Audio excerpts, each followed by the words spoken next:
Ouvrons nos Bibles, Hébreux chapitre 9. J'aimerais vous féliciter, CUM, pour toute une fin de semaine au pied du Seigneur. Vendredi, il y avait tellement de monde au concert de Pâques et je suis béni de savoir qu'il n'y avait aucun artiste de l'extérieur mais que des talents de la maison CUM. Nous sommes bénis. Je n'aimerais jamais qu'on prenne pour acquis tous les talents que nous avons dans cette maison. Nous sommes bénis. Samedi matin, une excellente séance de baptême. Plus de 140 personnes étaient présentes pour encourager les nouveaux et nouvelles baptisés qui hier matin ont reçu leur main d'association à l'excellent service de Pâques et de vous voir ce soir en si grand nombre, malgré qu'il y a un problème de stationnement ce soir. Ce que j'ai appris, il y a un problème de stationnement ce soir à cause de la ville qui nettoie, mais vous êtes quand même là et certainement Dieu va parler. Ce matin, pour tous ceux, quels sont ceux pour tous ceux qui n'étaient pas là hier matin, pour ceux qui n'étaient pas là hier matin, qui ne sont pas du Seigneur ou autre, j'aimerais donner la deuxième partie du sermon que j'ai prêché hier matin. Est-ce que l'Église a été bénie hier matin? J'aimerais donner la deuxième partie du sermon que j'ai prêché hier matin. Donc ce soir, je ne porterai pas un chapeau d'enseignant, je porterai un chapeau de prédicateur. Nous allons premièrement voyager dans la révélation et ensuite de ça, nous allons atterrir avec onction. Amen. Nous allons voyager dans la révélation, ensuite de ça, nous allons atterrir avec onction. Hébreux chapitre 9, verset 16 à 18. Je suis tellement béni une fois de plus par le concert de Pâques, tous nos talents, le directeur musical et son équipe qui font un excellent travail, ce band extraordinaire. CUM, es-tu béni? Hébreux chapitre 9, 16 à 18. Disons ensemble d'une voix audible en respectant les ponctuations 3 et 4. Il est nécessaire de l'avant du testateur un testament en fidèle et valable en cas de mort, puisqu'il n'a aucune force sans que le testateur vive. Voilà pourquoi c'est avec du sang que même la première alliance fut purifiée. J'aimerais qu'on prenne maintenant le verset 22. Parce que tout, d'après la loi, est purifié avec du sang, et sans le sang, il n'y a pas de pardon. Versets 27 et 28. Et comme il avait réservé les hommes de mourir une seule fois, après quoi vient le jugement, de même Christ s'était offert une seule fois pour porter le péché du cœur, apparaîtra sans péché du second fois, à celui qui attend pour le salut. La deuxième partie de ce sermon, regarde ton voisin, dis-lui vivre pour mourir, et mourir pour vivre. Reprenons, vivre pour mourir et mourir pour vivre. Prenons place. Nous allons tranquillement voyager dans la révélation et je vous promets, un temps viendra où nous allons atterrir avec onction et nous allons célébrer la parole du Seigneur. L'épître aux Hébreux est atypique par sa profondeur et sa richesse au niveau doctrinal. L'épître aux Hébreux peut être comparé au niveau doctrinal au livre de Romains.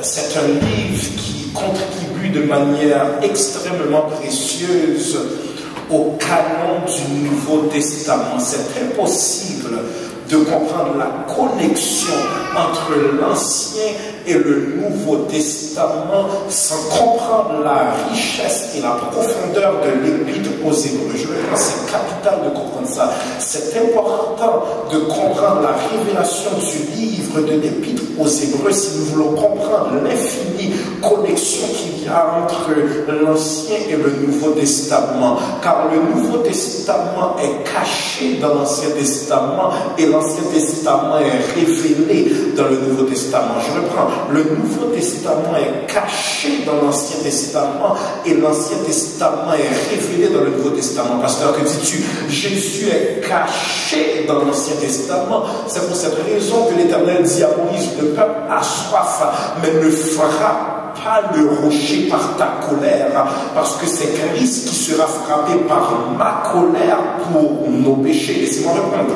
Lorsque Moïse a frappé le rocher, parce que le peuple avait soif et le peuple commençait à murmurer, l'Éternel lui dit, ne frappe pas le rocher en écoutant la colère du peuple, car Christ est caché et le temps viendra où il sera révélé, et c'est lui que je frapperai par ma colère pour nos péchés. Un accent particulier est mis sur l'incarnation du Fils de Dieu incarné. Jésus se veut l'expression visible du Dieu invisible. Il se veut maintenant le Logos qui a un corps. Il se veut un Réma qui marche, en sorte que Dieu n'est plus seulement aux cieux, mais il est également le Emmanuel, Dieu avec nous, Dieu parmi nous. Il vient maintenant à Bethléem, qui signifie maison des pains, à savoir Jésus, le pain de vie. Et maintenant, ce Dieu qui vient comme pain de vie reçoit maintenant une mort par substitution de son sacerdoce. Maintenant, quelqu'un dit, parle-moi de cette substitution dans l'Ancien Testament. Vous n'êtes pas sans savoir qu'à cause de tous les péchés du peuple, l'Éternel maintenant devait élever des prophètes, et ces prophètes avaient pour responsabilité de faire des sacrifices à Dieu. Quels étaient ces sacrifices? Que des animaux soient tués. L'animal qui est tué représente le peuple, le péché du peuple qui devait mourir. Mais maintenant, la colère de Dieu est satisfaite par cet animal. Le sang versé représente mon sang, mais c'est le sang de la bête. Donc il y avait un transfert, il fallait que la bête soit pure afin que le sacrifice soit agréable.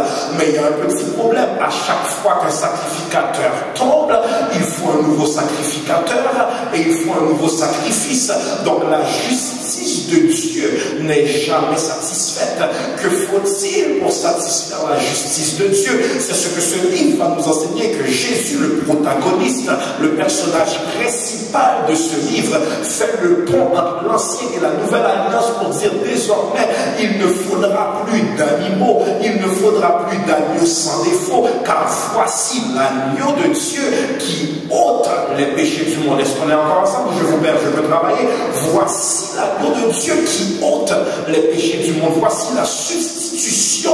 Il n'y a plus besoin d'animaux. Et maintenant, les Juifs commémoraient toujours une Pâque où ils mettaient le sang sur les linteaux pour signifier que l'ange de la mort passera pour tuer tous les premiers-nés d'Égypte.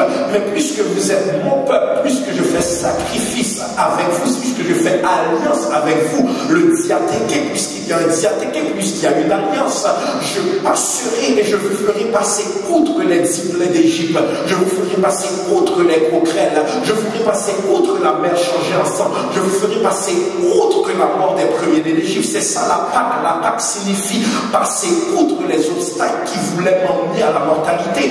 Mais maintenant, si les Juifs ont leur Pâque, ce livre a pour mission de nous montrer qu'il y a une alliance supérieure à celle de Moïse.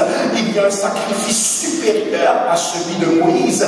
Il y a une supériorité dans l'alliance. C'est ce que ce livre va nous montrer, que Jésus, le protagoniste, tout est accompli par lui et tout est accompli en lui. Tout est révélé par lui et tout est révélé en lui. Maintenant, quels sont les motifs de rédaction? Est-ce qu'on est encore ensemble? Quels sont les motifs de rédaction du livre? L'auteur veut parler maintenant de ce Jésus qui est le pont entre l'ancienne et la nouvelle alliance, parce que depuis 400 ans, c'est pour ça qu'il y a un Nouveau Testament, parce que depuis l'ancienne alliance, Dieu en avait marre des péchés de l'humanité. Donc depuis Malachie, il a fait 4 siècles sans parler. Lorsque Dieu ne parle pas, les prophètes ne peuvent pas prophétiser, les pasteurs ne peuvent pas effectuer leur prêtrise, les prophétesses ne peuvent pas prophétiser. Lorsque Dieu ne parle pas, il y a un silence, il y a une rupture, il y a un néant, il y a un vide. Mais voici la voix de celui qui crie dans le désert. Et laissez-moi reprendre ce que j'ai enseigné la semaine d'avant à l'étude biblique. Voilà Madame, la mère de Jean-Baptiste, Élisabeth, est enceinte. Et voilà Marie est enceinte par la vertu du Saint-Esprit. Marie voit sa cousine Élisabeth, et Élisabeth voit Marie à la rencontre compte des deux, la Bible va nous faire savoir qu'il y a eu un tressaillement. Elle a tressailli, elle a senti son bébé Jean-Baptiste tressaillir, car le bébé Jean-Baptiste, inconscient, dans son inconscience, dans le ventre de sa mère, a commencé à bouger dans un esprit de jubilation, car il reconnaît même bébé qu'il y a un sauveur qui est dans le ventre, qui se prépare à être délivré à l'humanité. Donc comment un Jean-Baptiste inconscient, bébé et même poupon, va avoir une révélation de Jésus dans le ventre? Mais nous autres qui avons vu ces miracles, les pharisiens qui ont marché physiquement avec lui, n'ont jamais reconnu qu'il est réellement le Fils de Dieu. Dieu n'est jamais reconnu, il est toujours révélé. Est-ce que je peux travailler? Voici la voix de celui qui crie dans le désert. Donc Jean-Baptiste maintenant se veut le précurseur qui prépare le terrain afin que Jésus vienne. Pasteur, que dis-tu? Il faut qu'il croisse et moi que je diminue. Maintenant, fait remarquable, Jean-Baptiste, bébé, reconnaît qu'il est le Christ. Mais lorsque ce même Jean-Baptiste maintenant est mis en prison, il demande: est-il réellement le Messie ou devrions-nous attendre un autre? Quelle est la réponse de Jésus? Dites à Jean-Baptiste, mon précurseur, que les malades sont guéris, les muets parlent, les boiteux se lèvent, les aveugles retrouvent la vue. Quelqu'un dit: le Messie est là. Quelqu'un dit: le Messie est là. Donc les motifs de la rédaction et l'auteur du livre nous restent des détails inconnus. Si toutefois nous ne connaissons pas l'auteur, nous pouvons dire avec certitude que le Paraclet, que la troisième personne de la Trinité, que l'Esprit du Maître est certainement l'auteur de ce livre. Je parle du Saint-Esprit, c'est certainement lui qui a inspiré cet auteur qui nous est inconnu. Mais le recours fréquent à l'autorité de l'Ancien Testament, la Torah, l'Ancienne Alliance, nous montre et nous confirme que ce livre est adressé à un lectorat juif. Ce livre est adressé à un lectorat juif, le nom le dit, épître aux Hébreux. Maintenant, ce livre nous invite à fixer nos yeux sur Jésus, qui est une alliance supérieure, qui a payé la dette que nous devions. Laissez-moi vous dire une chose: la dette que je dois, je ne peux pas la payer, car mon sang est infecté par le virus du péché. Seul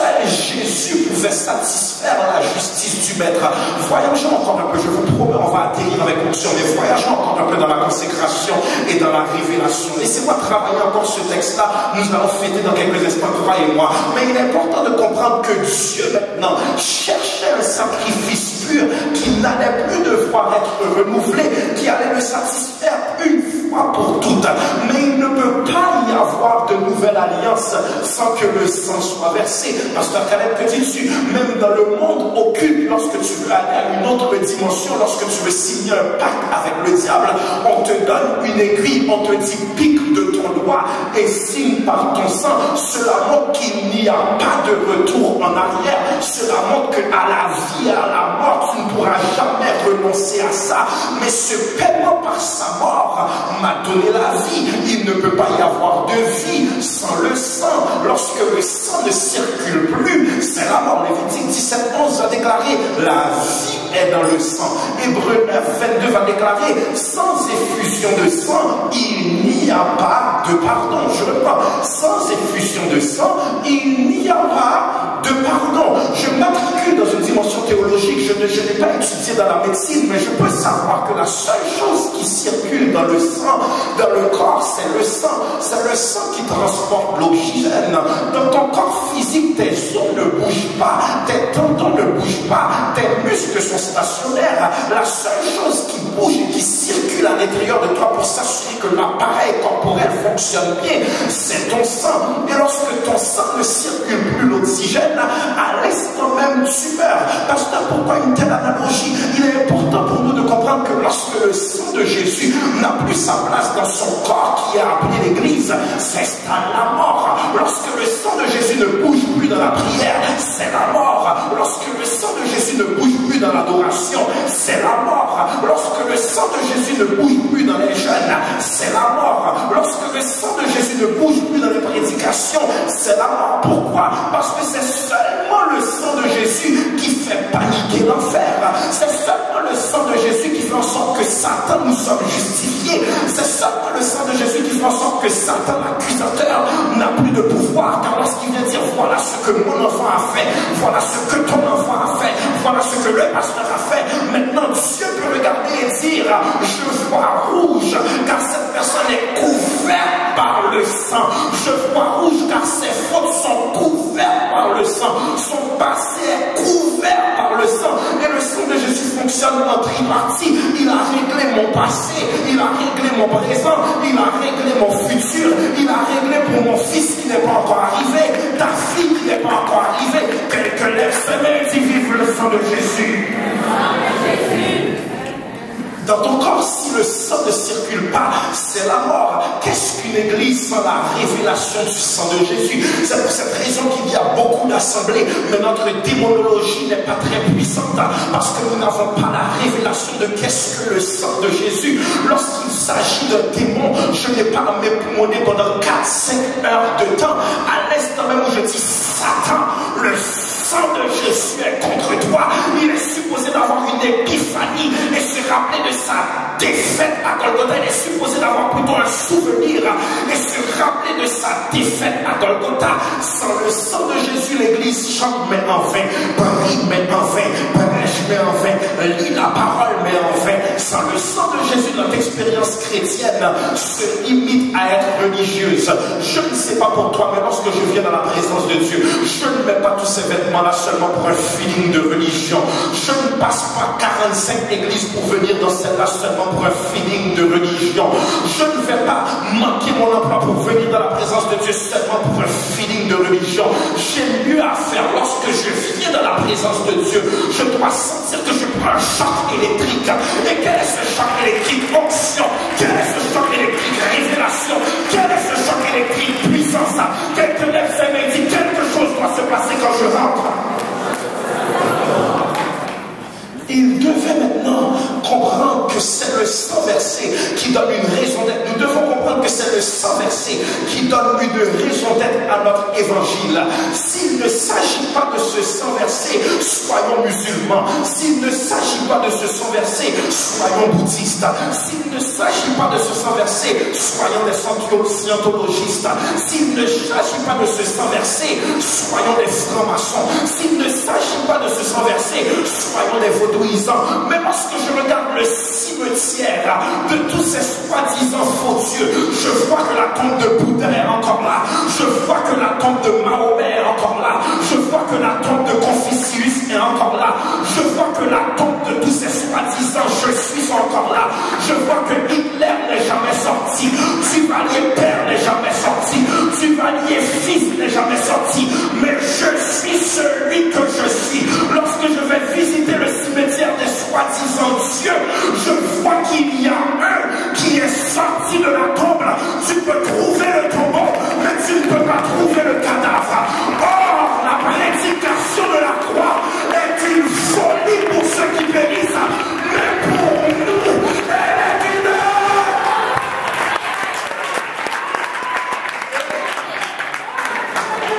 Quelqu'un dit la croix est une puissance.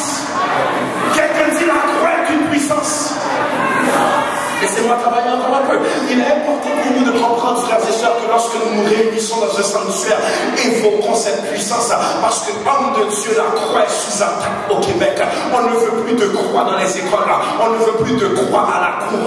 On ne veut plus de croix comme bijou. On ne veut plus de croix nulle part. Non que la puissance est dans le symbole. On veut juste dire que si j'attaque le symbole visible, j'attaque également le symbole spirituel. Mais je viens dire dans le nom de Jésus, le Seigneur se lève pour prêcher la croix. Réparateur des brèches se lève pour prêcher la croix. Vie transformée se lève pour prêcher la croix.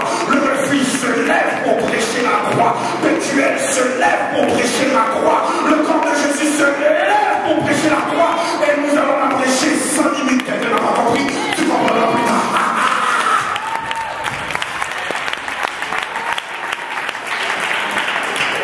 Les sacrifices de l'ancienne alliance n'étaient pas suffisants. Jésus était venu inaugurer une nouvelle alliance qui sera perpétuelle.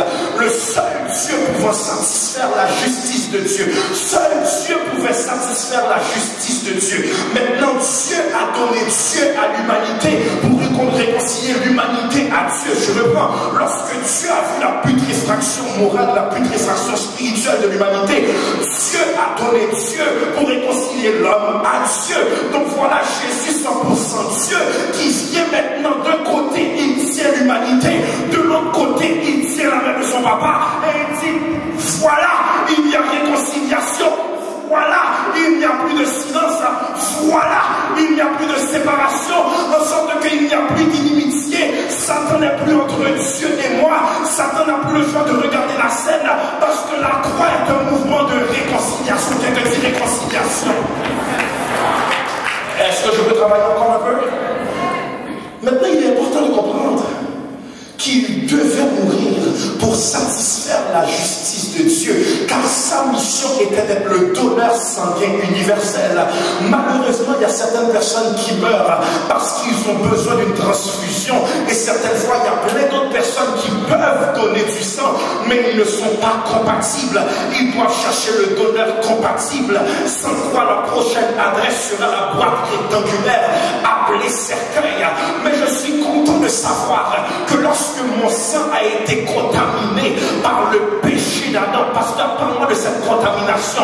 C'est lorsqu'Adam a péché que notre sang physique a été contaminé, et maintenant nous naissons pécheurs parce que le virus du mensonge a gâté notre sang, le virus de la jalousie a gâté notre sang, le virus de la division a gagné notre sang, le virus de la fornication a gâté notre sang, le virus de l'adultère a gâté notre sang. Mais je suis content de savoir que je n'ai pas besoin d'argent pour cette transfusion, je n'ai pas besoin de contact pour cette transfusion. Ce donneur universel dit, c'est mon sang, venez et buvez, en sorte que ce sang est compatible pour l'Asie, ce sang est compatible pour l'Afrique, ce sang est compatible pour l'Amérique, ce sang est compatible pour quiconque invoquera le nom du Seigneur sera sauvé. Donc ce Jésus vient en mission, une mission où il a laissé son palais royal. Quelqu'un dit quel amour, quel amour, quel amour. Quelqu'un dit quel amour de laisser son palais royal qui est fait avec des ruelles en or, qui est fait avec des pierres précieuses. Quel amour de descendre maintenant dans les cailloux de Jean de Nazareth, alors qu'il a laissé des milliers d'anges qui le servent et une chorale céleste qui chante en tout temps dans une dimension alpha, oméga, où il n'y a pas de commencement et fin, où il se prosterne et dit c'est saint, est l'éternel des armées, la terre est remplie de sa gloire. Quel amour maintenant de descendre dans la poussière de Nazareth, où Nathanaël va déclarer que peut-il sortir de bon de Bethléem. Certaines fois on te regarde, on regarde ton quartier, on dit tu ne seras jamais rien. Mais laisse-moi te dire une chose, ce n'est pas l'environnement qui te fait, c'est toi qui fais l'environnement. Que tu viennes de Montréal Nord, tu seras quelque chose.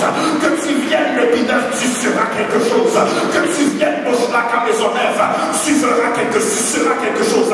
C'est ce que Abraham a compris lorsqu'il dit à l'eau, mon ami, tu n'as pas compris, neveu, ce n'est pas le lieu qui me bénit. Si tu vas en haut, j'irai en bas. Si tu vas au nord, j'irai au sud. Parce que ce n'est pas ce que je possède qui me bénit, c'est moi qui bénis ce que je possède. En sorte que je suis la bénédiction qui bénit la possession. Oh my God, je me prends. Je suis la bénédiction qui bénit la possession. Ils ont les mêmes chaînes à Hollywood, mais ils n'ont pas la bénédiction pour jouir de la même chaîne. Je n'ai pas la même chaîne, mais j'ai la paix. Ils ont Rolls Royce, ils n'ont pas la paix. Je suis en civique et j'ai la joie, parce que ce n'est pas la marque, ce n'est pas la quantité, ce n'est pas le compte en banque, mais la vraie richesse c'est que je m'écris béni soit l'Éternel et je suis délivré de tous mes ennemis. Est-ce qu'il y a quelqu'un pour l'acclamer ce soir? Il n'était pas venu mener une vie de luxure, il n'était pas venu mener une vie d'opulence, il n'était pas venu mener une vie de star. Pourquoi a-t-il réussi cette mission? C'est parce qu'il reconnaissait les vraies priorités. Peut-il être impressionné par ce qu'il a créé? Peut-il être impressionné sur la terre alors qu'il vient du ciel? Peut-il être impressionné par des agneaux alors qu'il avait des chars de guerre là-haut? Peut-il être impressionné par les soi-disant riches en bas alors que le psaume 24 va déclarer à l'Éternel la terre, ce qu'elle renferme, le monde et ce qu'il habite. Donc lorsqu'il est arrivé, il a regardé Ponce Pilate, il a dit tu penses avoir un palais. Il a regardé Hérode, il a dit tu penses avoir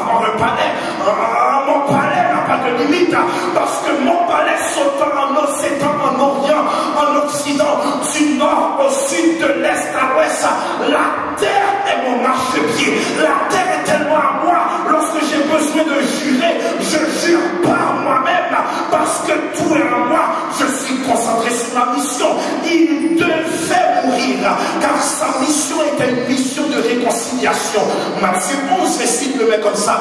Venez à moi, vous tous qui êtes fatigués, et je vous donnerai du repos. Laissez-moi travailler ça quelques instants. Comment Jésus peut-il dire venez à moi, vous tous qui êtes fatigués, je vous donnerai du repos, alors que l'église de Jésus a peur des malades? Si l'homosexuel vient, on dit non, pas toi. Le drogué vient, pas toi. Le tueur vient, pas toi. Le hypocrite vient, on dit oui, toi. Le menteur vient, on dit oui, toi. Parce que ton péché semble être moins profond. Mais Jésus s'assoit avec la femme de mauvaise vie. La soi-disant église a peur des femmes de mauvaise vie. S'il dit venez à moi, vous tous, apprenons à comprendre que entre moi et le nombre de gangs de rue, la seule différence c'est qu'il y a un maquillage qui s'appelle la grâce. Entre moi et le proxénète, la seule différence c'est qu'il y a un maquillage qui s'appelle la grâce. D'ailleurs, il y a plus d'hypocrites dans l'église qu'il y en a à l'extérieur de l'église. Parce que la société se déguise seulement le 31 octobre. Certaines fois, nous sommes dans la maison de Dieu déguisés en permanence. Est-ce que je peux travailler ce soir? Est-ce que je peux travailler? Il devait mourir. Matthieu 18, 11 dit car le Fils de l'homme est venu sauver ceux qui étaient perdus. Maintenant, pourquoi cette mort? Pour inaugurer une nouvelle communion entre Dieu et les hommes. Cette communion maintenant se veut transfusion divine. Répète avec moi, transfusion divine. Qu'est-ce que ça veut dire? À la croix, la grâce maintenant était soi-disant possession des pharisiens. La grâce était soi-disant possession des sadducéens. Ils faisaient grâce à qui ils veulent faire grâce. Ils lapidaient qui ils voulaient lapider. Mais maintenant Dieu dit ma grâce ne sera plus dans un temple d'hommes. Ma grâce ne sera plus possession des orgueilleux. Ma grâce ne sera plus possession des religieux. Ma grâce ne sera plus possession des millionnaires. Parce que si la grâce maintenant est associée à un temple et n'importe qui n'avait plus le droit d'entrer dans le temple, l'Éternel a dit désormais la nouvelle adresse de la grâce, elle s'appelle Golgotha.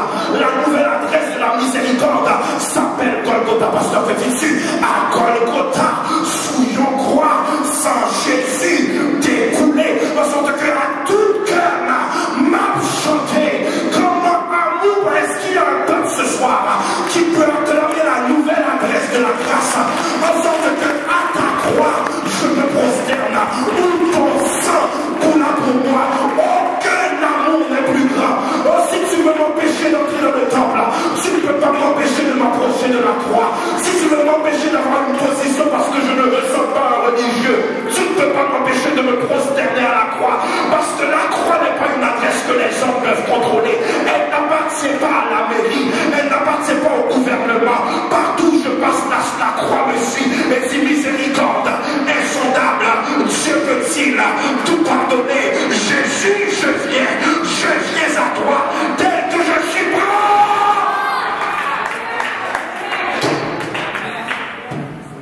Pourquoi cette mort? Pour donner une nouvelle adresse à la grâce. Transfusion symbolique du trône de la grâce vers nos cœurs mortels. Transfusion symbolique du trône de la grâce vers nos cœurs mortels, vers nos corps mortels. Il devait mourir car depuis le péché d'Adam, il y a un virus qui est beaucoup plus dangereux que le sida qui coule dans nos veines, en sorte que le sida ne peut pas être guéri. Mais maintenant il y a un médicament, il y a une transfusion qui peut guérir même le sida, qui peut guérir même les contagions. Quelle est cette transfusion? C'est le sang de Jésus. Le sang de Jésus guérit du virus du mensonge, guérit du virus du vol, guérit du virus de la jalousie, guérit du virus de la fornication, guérit du virus de l'hypocrisie, guérit du virus de la compétition, guérit du virus de la division, en sorte qu'il y a certaines personnes, vous les voyez, leur passé ne les ressent plus parce qu'ils ont reçu une transfusion. Certaines personnes étaient hypocrites, mais la transfusion a converti leur langue. Certaines personnes étaient malfaiteurs, mais la transfusion les a guéris. Cette transfusion était assez pour transformer transformer Ben Laden. Cette transfusion était assez pour transformer Hitler. Cette transfusion était assez pour transformer Lady Gaga. Cette transfusion était assez pour transformer Michael Jackson. Cette transfusion est assez, en sorte qu'il n'y a pas de cas perdu pour Jésus. La transfusion peut tout régler. Est-ce que je peux atterrir ce soir? Est-ce que je peux atterrir ce soir? Sous le bois du calvaire a coulé son propre sang pour purifier nos veines du sang infecté par le sang pur. Et c'est le sang de Jésus. Et à chaque fois que je prends cette communion, je célèbre cette transfusion qui a été ma transformation. Je reprends. À chaque fois que je bois cette communion, je célèbre cette transfusion qui a complété ma transformation. C'est dans cette optique qu'il dit, c'est mon sang, venez et buvez. Jésus, par ton sang précieux, enlève mon iniquité. Il est venu, il a vécu pour mourir. Et nous maintenant, nous devons mourir pour vivre. Pasteur, pourquoi ce titre? Vivre pour mourir et mourir pour vivre. Je ne dois pas seulement acclamer la croix de Jésus, je dois maintenant avoir une communion dans sa souffrance en prenant ma croix. Et il dit, quiconque ne porte pas sa croix n'est pas digne de moi. Je ne peux pas seulement acclamer le Sauveur qui est mort à la croix, je dois moi-même me mettre sur la croix et dire, crucifie ma langue qui ment, crucifie mes yeux qui voient, crucifie mes pieds qui bougent trop, mais je dois moi-même me crucifier pour dire, Seigneur, transforme-moi, brise-moi, nettoie-moi. Quiconque ne porte pas sa croix, ça veut dire quoi? Tu ne peux pas être chrétien si tu n'es pas persécuté. C'est réellement lorsque tu es persécuté qu'on reconnaît que Jésus t'a choisi. Satan n'aime pas les vrais soldats. Un vrai soldat à la croix t'identifie en enfer. Lorsque tu te réveilles le matin, l'enfer est supposé de trembler parce que tu portes ta croix avec fierté. Qu'est-ce que porter sa croix avec fierté? Qu'on m'aime ou qu'on ne m'aime pas, je vais prêcher l'évangile. Je vais le prêcher par mes vêtements, je vais le prêcher par mes paroles, je vais le prêcher par mon comportement, je vais le prêcher dans mon mariage. Mais l'évangile, je n'ai plus honte de l'évangile, car c'est la puissance de Dieu pour le salut de quiconque croit. Lève tes mains, dis, je t'aime, Seigneur. Il vient maintenant pour inaugurer une nouvelle alliance supérieure à celle de Moïse. Elle clouée et percée par l'effusion qui produit le pardon. Maintenant, j'aimerais qu'on se mette dans la peau du Sauveur qui est venu mourir pour inaugurer cette nouvelle alliance. La douleur était intense, l'humiliation était profonde, la trahison était décevante. Il avait toutes les raisons de descendre, mais c'est l'amour qui l'a gardé sur la croix. Imaginez ce Jésus maintenant qui est à la croix et il regarde toute cette foule qui crie, crucifiez-le, crucifiez-le, crucifiez-le, libérez Barabbas. Imaginez Jésus qui regarde et qui dit, qui entend les crucifiez-le et dit, toi hier je t'ai guéri, toi ton mariage ne fonctionnait pas, toi ta fille était morte, toi tu n'avais pas la vue, toi tu étais muette, toi tu étais désespéré, je t'ai guéri, je t'ai guéri, je t'ai guéri. Mais toute la foule criait quand